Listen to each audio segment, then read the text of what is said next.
Welcome to the official YouTube channel for the Colin Cowherd podcast. Go on, hit that subscribe button if you're new so you don't miss any of our great football content this season. You know him from the Josh Pate College Football Show. He's great, comes on the Herd volume as many times as we can get him on, we're going to. I don't know if you've been on the Herd yet. We'll get you on, I promise. So I defended James Franklin for years. I was like, listen, he's losing to Ohio State and Michigan. He's losing to the right people. I thought, you're a favorite. You've got a lot of high-end first-round draft guys. You got to win that game. But it was funny because I was watching. I don't go online very much, especially to like fan boards. But I did. I went to Penn State fan boards just to see their reaction. And then, we want him out of here. He's a bum. And my take is James Franklin is kind of what I think most college football coaches are. There's Kirby, there's Pete Carroll, there's Nick Saban, there's Urban Meyer. I think Chris Peterson's one of those. There's Dabo. There's like, in any industry, there's like 1%. And then there's a bunch of guys that are almost as good, but may not recruit as well, or they're not schematically as good. And I think James Franklin's in that. And I think if you gave James Franklin Dante Moore and Dan Lanning Drew Aller, they would have won the game. So I still think Franklin is a top of the class, not a top 6, but somewhere 7 to 15 in a sport with 140, FBS schools. Or have you lost faith in him after a game in which you're a favorite at home, probably the better backfield, an NFL quarterback prospect? Where do you land on him today?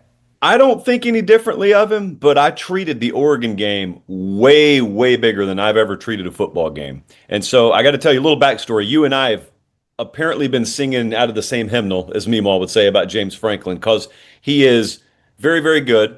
Never used the word elite, never used the word great, just very, very good. An eighth runger, what we would call him an eighth runger on a 10-rung ladder. So yeah. I remember even in the spring, I've been up there a couple of times over the past few months. They never shied away from this concept that this year we're all in. Kind of what Ohio State sounded like last year when I visited them in spring. We're all in. We're making no excuses or apologies about it. We're all in. All right. So every external dynamic edge imaginable you have on that Oregon game. They got to travel cross country. You got the bye. You got the experienced roster. They got newness everywhere. You got a way more experienced and veteran coaching staff. So all of that white out, you finally got it in prime time. I just felt like it was such a referendum moment. It's such an inflection point in time in the James Franklin Penn State era. And I know coming out of it, if you really want to just, shred the arguments, you could say it's just one game. It's just one conference game. They went to overtime. It's so much more than that. Anyone pretending otherwise is just ignorant of Penn State football and ignorant of the situation. So I think a whole new timeline started the other night. I said this on the following night's show. It may sound hyperbolic, but I'm dead serious about it. I think a whole new timeline got started. Now, here's what we cannot know yet. We can't know which flavor of timeline it is, because you could sell me on either of these things being the case in 2029, and I could believe you. You could sell me, number one, Franklin's no longer at Penn State because that Oregon game precipitated this really ugly slip down this slope where eventually neither wanted anything to do with the other. Maybe they just cut ties. Maybe it got really contentious, but he's not there in a couple of years. I could see that. I could also see him believing everything that I'm saying and you're saying about that game. That was the referendum game. This is where it's going to be the ultimate test of my way of doing things, the way I've built Penn State.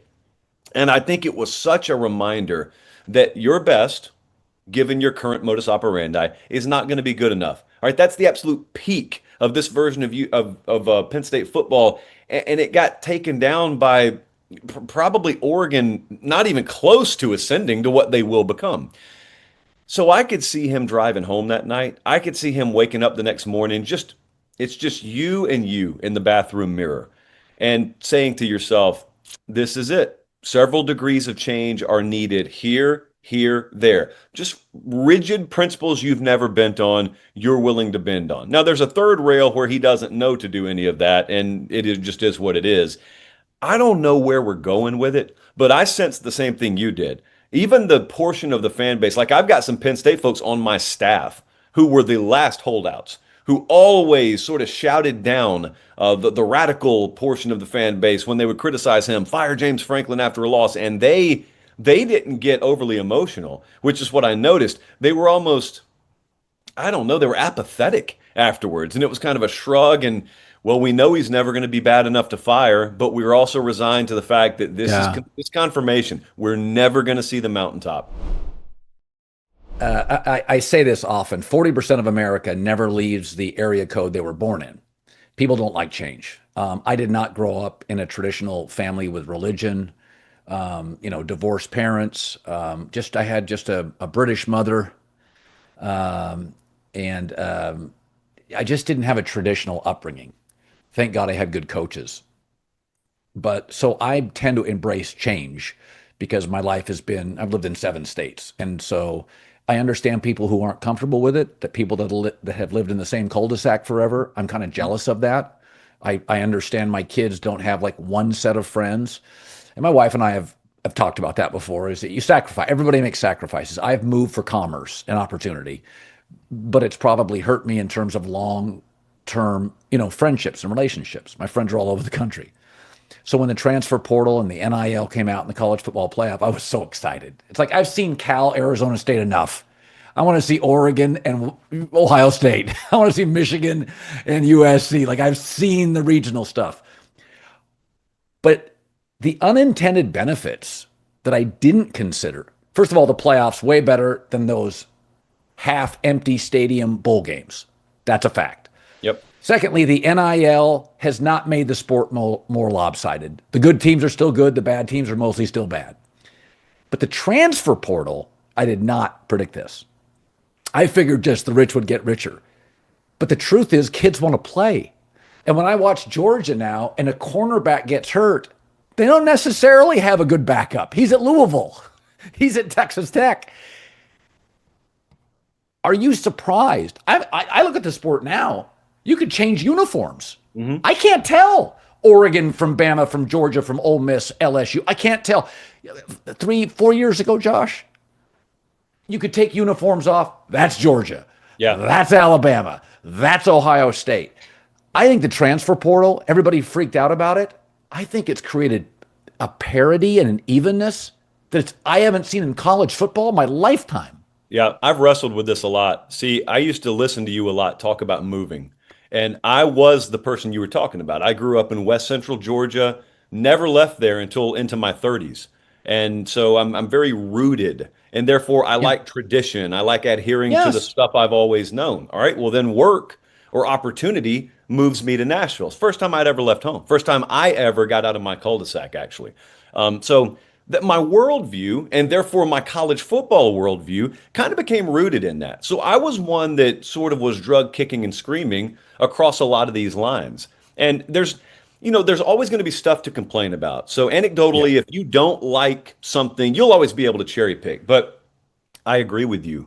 And I've had to adjust my thinking / perspective on a lot of this, because it's undeniable. When you look, I mean, Texas Tech could compete literally this year. They could compete for a lot more than a Big 12 title. Like, it could happen. And so what I've picked up on is everybody knows the transfer portal is a big deal. That's a very 50,000-foot evergreen headline in college football. Drill down a little bit. When we talked about Oregon a little while ago, when we talked about Texas Tech, like I just did something on our show the other night where I looked at the hit rate. And I'm telling you, the programs and the front offices in college football now that have really put a premium on putting good evaluators in those offices are lapping the field. Miami is killing it. Not only because they have money. Money is the oxygen, okay? You're not going to live without it anyway. It's a moot point. You got to have the money and then spend it properly. And everyone's spending. They're going after the same players. So there is still very much a recruiting element to it, but there's also a really, really big evaluation piece to it. So Miami, they just overhauled their entire secondary, Colin. Yeah. There's one, O.J. Frederick, you'll see him Saturday against Florida State. He's the only holdover. They looked at it and said, this is not good enough. We just wasted Cam Ward last year. So they just imported a whole new secondary. They hit on all of them. Oregon has 3 starting offensive linemen. from the portal. Not to mention, they got Dante Moore back at quarterback. He's so good, by the way. The kid who is starting and shining at Cal right now had committed to Oregon, went to winter playoff practices, and realized Moore was so good, he asked for his release. He said, I'm not going to be able to start here immediately. So I want to go somewhere else. And they hated it, but they let him go. But look at Texas Tech. Look at what they're doing. LSU, LSU's a wreck right now, but not because of what Austin Thomas, who's the GM there, and they did defensively, because they've gone from in the 80s to the 50s to now the teens in national defensive rankings because of the portal and evaluation in the portal. They're not missing on guys, is my point. What they did not do is they did not go get a right tackle. They banked on the fact they could develop one in-house, and that has failed, and that's why offensively, that along with quarterback injury is what they look like right now. But yeah, it's really amazing. And what it also does is, I was at Tennessee last year, the week of the Bama game, and a lot of the staff was already talking about their concern about their offensive line the following year. Well, offensive line's not an issue for them because they were able to rectify it in the portal. And so you used to have this hopelessness as a fan where if you knew you had a veteran-laden unit, it was going to be minimum 2 years, maybe even 3 years down the road. And now it could just be you wake up one morning and there's a headline, A&M just went and got Mario Craver and Casey Concepcion. We have an explosive downfield passing game now. And we didn't 2 days ago. That's great, Dad. Was that like it was when you were growing up? No, it was not. No, it was not. No, listen, I grew up in the Northwest, and even Don James, you had these down 3-year cycles, and Don was like Nick Saban, quoted him at his death. And Washington was great, but you'd have down cycles where you missed on a recruiting class and you missed on 2 tackles. All right, we screwed that up. Let's go into the portal. So I love what it's created, which is you could just interchange uniforms, and the top 12 teams, it just depends on the Saturday. It depends on who has the better game. I mean, good God, USC and Illinois. I'm like, well, I like USC's quarterback and that Lemon kid more, but everything else like pretty even.